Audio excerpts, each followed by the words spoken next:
कहानी की शुरुआत में हमें एक ब्रॉडी नाम के पायलट को दिखाया जाता है जो वीडियो कॉल करता हुआ अपनी बेटी से अपने प्लेन की तरफ जा रहा होता है। पर इससे पहले कि वो फ्लाइट को टेक ऑफ करता, उसे बताया जाता है कि इस फ्लाइट में एक खूनी भी है और उसे तुम्हें अपने साथ में लेकर जाना होगा। असल में ये फ्लाइट सिंगापुर से होनोलुलु होते हुए टोक्यो की तरफ जा रही है। अब बाकी के सभी मुसाफिर फ्लाइट में बैठ जाते हैं और ये फ्लाइट को टेक ऑफ करते हैं, जहां पर ब्रॉडी अपने को पायलट को अपनी बेटी की फोटो दिखाता है और कहता है कि हम दोनों का इस दुनिया में एक दूसरे के सिवा कोई नहीं है और जल्दी ही हम दोनों एक दूसरे से मिलने वाले हैं। अब पूरा दिन सफर करने के बाद जब रात होती है तब मौसम अचानक से खराब होना शुरू हो जाता है। ब्रॉडी रेडियो से कंट्रोल रूम में कांटेक्ट करने की कोशिश करता है, लेकिन उसका कांटेक्ट नहीं हो पाता क्योंकि रेडियो काम नहीं कर रहा होता है। और तभी बिजली चमकती है और बिजली प्लेन से टकराती है, जिससे प्लेन में झटका लगता है। ब्रॉडी प्लेन में पीछे देखने जाता है जहां सभी के सभी पैसेंजर सेफ होते हैं और तभी प्लेन से एक बार फिर से बिजली टकराती है, जिस वजह से ब्रॉडी गिर जाता है और उसके सर पर चोट आती है। ब्रॉडी किसी तरह वापस से अपनी सीट पर आता है और अपने को पायलट से कहता है कि हमें जल्द से जल्द लैंडिंग करनी होगी, क्योंकि अगर एक बार फिर से अगर प्लेन से बिजली टकराई तो हमारा प्लेन क्रैश हो जाएगा। और अब ये लोग नीचे की तरफ जाना शुरू कर देते हैं। वहीं प्लेन के अंदर दिखाया जाता है जहां एक पैसेंजर अपनी सीट बेल्ट को खोल देती है, जिसे देखकर वो ऑफिसर जो कि खूनी को अपने साथ लेकर जा रहा था, वो भी अपनी सीट बेल्ट को खोल देता है। लेकिन क्योंकि प्लेन बहुत तेजी के साथ नीचे जा रहा था, इसलिए वो ऑफिसर ऊपर की छत से टकराता है, जिससे उसकी वहीं पर मौत हो जाती है। ब्रॉडी देखता है कि वो लोग एक आइलैंड के ऊपर हैं, इसलिए वो इमरजेंसी लैंडिंग करने का फैसला करता है और बहुत ही सुरक्षित तरीके से वो लैंडिंग कर लेता है। प्लेन के लैंड होने के बाद ब्रॉडी के पास एयर होस्टेस आती है और वो उसे बताती है कि उस ऑफिसर की मौत हो चुकी है।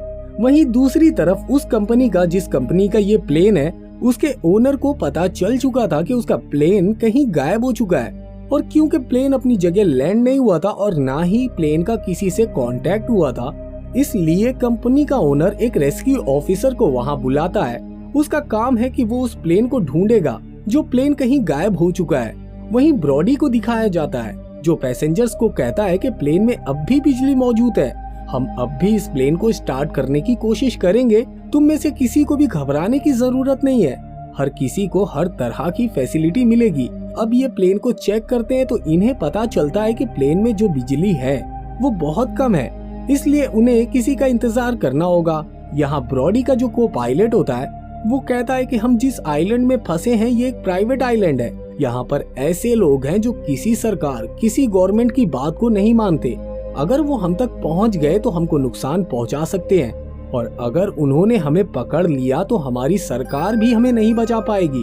अब ब्रॉडी कहता है कि हमें जल्द से जल्द किसी भी कीमत पर रेडियो को ठीक करना होगा ताकि हम रेस्क्यू टीम को बुला सके। पूरी तरह से चेक करने के बाद वो समझ जाते हैं कि रेडियो को ठीक नहीं किया जा सकता, इसलिए वो सब पैसेंजर्स को बताते हैं हमें आइलैंड के दूसरी तरफ जाना होगा जहां हम किसी रेडियो को ढूंढकर रेस्क्यू टीम को बुला सके। ब्रॉडी कहता है कि मैं अपने साथ उस खूनी को लेकर जाऊंगा जिसका नाम माइकल है।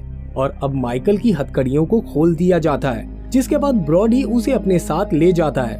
रास्ते में माइकल ब्रॉडी से पूछता है कि तुमने मुझे क्यों चुना। ब्रॉडी कहता है कि मैं तुम्हें उनके साथ छोड़कर उन्हें नुकसान नहीं पहुंचा सकता, ये जंगल बहुत खतरनाक है, मैं चाहता हूं तुम मेरे साथ मिलकर उन लोगों का सामना करो जो हमें नुकसान पहुंचाना चाहते हैं, इसलिए मैं तुम्हें अपने साथ लाया। वहीं आइलैंड पर हमें इस आइलैंड के बुरे लोगों को दिखाया जाता है, जिनके पास एक आदमी आता है और उनके ग्रुप का जो सरदार होता है वो आदमी उसे बताता है कि इस आइलैंड में एक प्लेन इमरजेंसी लैंडिंग किया है। ये सुनने के बाद वो सरदार उसे कुछ पैसे देता है। दरअसल वो सबको लूटना चाहता है जो इस प्लेन में थे। वहीं ब्रॉडी और माइकल एक दूसरे से बात करते हुए आगे बढ़ रहे होते हैं। तभी माइकल जो पीछे पीछे चल रहा होता है उसकी आवाज आनी बंद हो जाती है।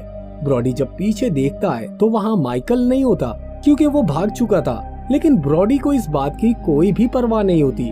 वो जल्द से जल्द रेडियो को ठीक करके मदद बुलाना चाहता है। वो एक बंद फैक्ट्री में पहुंच जाता है जहां उसे कॉलिंग मशीन मिलती है जो कि खराब हो चुकी होती है, मगर ब्रॉडी उसे ठीक कर लेता है और हेल्पलाइन को बताता है कि वो किस आइलैंड पर है और कहां फंसा हुआ है। मगर इसकी किस्मत अच्छी नहीं होती है क्योंकि सामने वाला इसकी बातों को समझ ही नहीं पाता, इसलिए ब्रॉडी अब की बार अपनी बेटी को फोन करता है और उसे इस आइलैंड की पूरी डिटेल्स बताता है और कहता है कि तुम इसे मेरे सीनियर और मेरे कंपनी के ओनर को दे देना। जब ब्रॉडी बात कर रहा होता है तभी एक आदमी उसके पीछे से आता है और उस पर हमला कर देता है। ब्रॉडी उसका सामना करता है और उसको मार मार कर बेहोश कर देता है। ब्रॉडी को लगता है कि अंदर कोई आ रहा है और दबे दबे पांव कोई अंदर आता है, पर ये कोई और नहीं बल्कि माइकल होता है, जिसके पास अब गन भी है क्योंकि उसने इस आइलैंड के बुरे लोगों को मारकर उनकी गन छीन ली है। माइकल को पता होता है कि ब्रॉडी यहीं कहीं आसपास ही है, इसलिए वो ब्रॉडी को आवाज लगाता है। ब्रॉडी सामने आता है, माइकल उसे हथियार देता है और कहता है कि बिना हथियार के हम सुरक्षित नहीं रह सकते।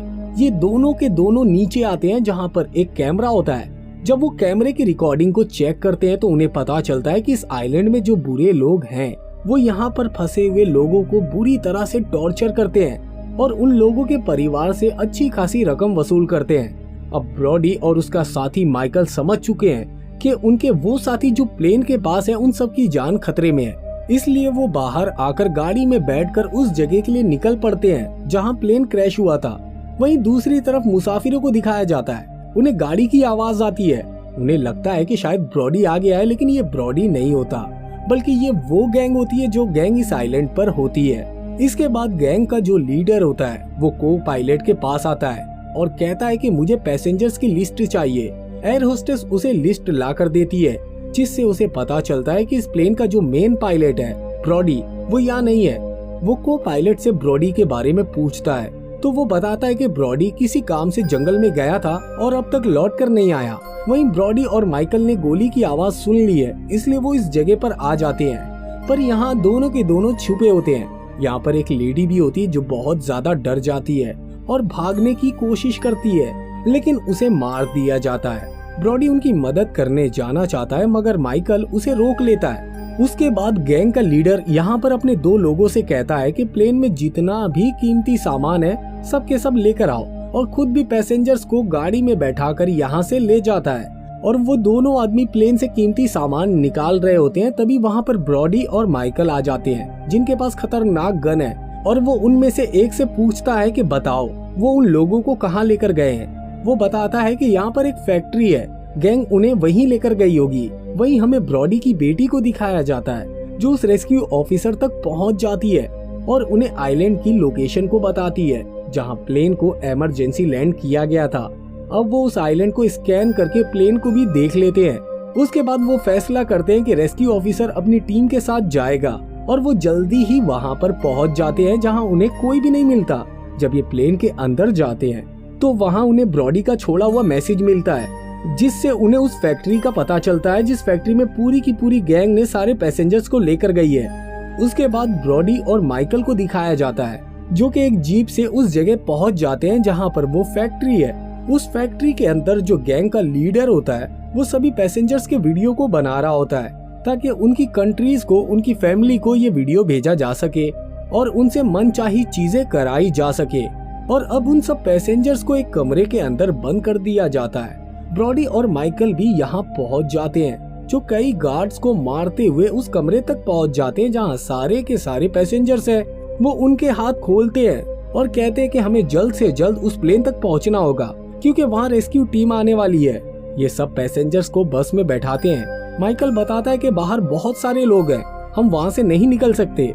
जब ब्रॉडी देखता है कि सब के सब परेशान हैं, तब वो माइकल से कहता है कि मैं बाहर जाकर उन सब का ध्यान भटकाता हूँ, तब तक तुम पैसेंजर्स को लेकर निकल जाना। इसके बाद ब्रॉडी गैंग के लीडर के पास जाता है और कहता है कि यहाँ पर हमारे लोग आने वाले हैं, तुम्हें हम सबको जाने देना होगा।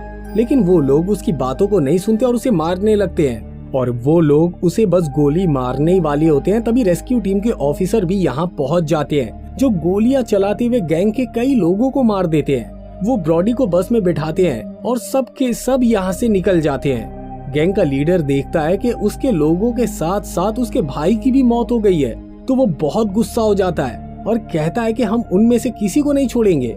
वहीं हमें ब्रॉडी को दिखाया जाता है जो रेस्क्यू टीम के साथ होता है। वो बताता है कि हम एक छोटी सी टीम है, अभी और लोग आने वाले हैं जो तुम सबको यहाँ से लेकर निकल जाएंगे। ये सुनकर ब्रॉडी की टेंशन और बढ़ जाती है क्योंकि वो जानता है कि वो गैंग उन तक पहले ही पहुँच जाएगी।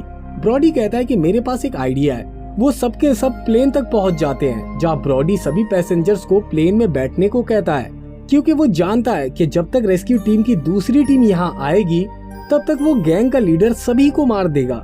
यहाँ पर जो टीम उन्हें बचाने आई होती है उनके पास ऐसे सामान होते हैं जिनसे वो प्लेन को ठीक कर सके, और अब ब्रॉडी उनके साथ मिलकर प्लेन को ठीक करना शुरू कर देता है। और तब तक गैंग वाले भी वहाँ आ जाते हैं जो उन पर हमला करते हैं। दोनों तरफ से गोलीबारी होती है। ब्रॉडी कहता है कि मैं 5 मिनट में प्लेन को स्टार्ट करूंगा, और वो माइकल से कहता है कि तुमने मेरा बहुत साथ दिया है, और गोलियों से बचता हुआ प्लेन के पास पहुंच जाता है। यहाँ पर वो अपने को पायलट के साथ प्लेन को शुरू करता है। वहीं माइकल की गोलियां खत्म हो जाती है, और जब वो गोलियों को चेक करने के लिए उस बैग को चेक करता है जो रेस्क्यू टीम अपने साथ लाई थी, तो उसके अंदर बहुत सारे पैसे होते हैं। और जब वो दूसरे बैग को चेक करता है तो उसमें से उसे गोलियां मिल जाती है, जिसके बाद एक बार फिर से वो गैंग पर हमला करता है। अब प्लेन स्टार्ट हो चुका होता है। सबके सब एक एक करके प्लेन में बैठ जाते हैं, लेकिन माइकल प्लेन में नहीं चढ़ता। वो पैसों से भरा हुआ बैग लेकर जंगल की तरफ भाग निकलता है। प्लेन का जो ओनर होता है वो ब्रॉडी को कहता है कि तुम प्लेन स्टार्ट करो, मैं तुम्हें बताऊंगा कि प्लेन कहाँ लैंड करना है। अब ब्रॉडी यहाँ पर प्लेन टेक ऑफ करने की तैयारी करता है, लेकिन गैंग का जो लीडर होता है वो रॉकेट लॉन्चर से उस प्लेन को उड़ाना चाहता है, मगर उससे पहले ही उसे माइकल देख लेता है, और इससे पहले कि वो रॉकेट लॉन्चर से प्लेन पर हमला करता, माइकल उसे मार देता है। ब्रॉडी माइकल को ऐसा करते हुए देख लेता है। ब्रॉडी प्लेन को टेक ऑफ करते हुए उस आइलैंड से दूर ले जाता है। वहीं माइकल, जिसके पास पैसों से भरा हुआ बैग होता है, वो पैसों को लेकर जंगल की तरफ भाग जाता है। ब्रॉडी अब अपने को पायलट के साथ इस आइलैंड से निकल चुका है, मगर एक बार फिर से उस प्लेन में खराबी आ जाती है। ब्रॉडी किसी तरह प्लेन को रनवे पर लैंड करता है, और वो एक बार फिर से सबकी जान बचाता है। अब यहाँ पर रेस्क्यू टीम भी आ जाती है। ब्रॉडी और माइकल की वजह से सबकी जान बच जाती है। उसके बाद ब्रॉडी अपनी बेटी को कॉल करता है, जो उसका इस दुनिया में सब कुछ है। ब्रॉडी की बेटी भी अपने पिता से बात करते हुए बहुत खुश होती है, और इसी के साथ ये मूवी यहीं पर खत्म हो जाती है। अगर आपको हमारा ये वीडियो पसंद आए तो वीडियो को लाइक, चैनल को सब्सक्राइब, और हाँ, बेल आइकॉन के बटन को दबाना ना भूलें। फिर मिलेंगे अगले वीडियो में, तब तक के लिए जय हिंद।